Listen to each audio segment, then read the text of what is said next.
ဒီဇင်ဘာ30ရက်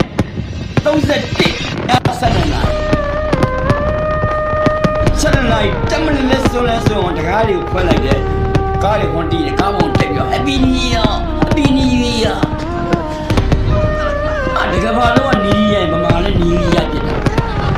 အဲ့ဒီ Happy New Year ဆိုတာကိုကခံလိုက်ရတာလည်းမသိရမ်းပြီးတော့ New Year ချာရ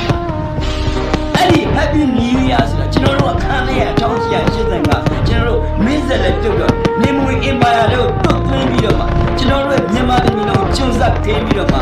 တပီလုံးကိုဝိဒုရိယဘယင်မာယူနှစ်တကူလက်ဆောင်အဖြစ်နဲ့အိန္ဒိယဘယင်ကကျွန်တော်ပေးလိုက်တော့ခံလိုက်ရတယ်အဲ့ဒါမဟာ Happy New Year လို့ရခံရတာမဆိုင်ရဘူး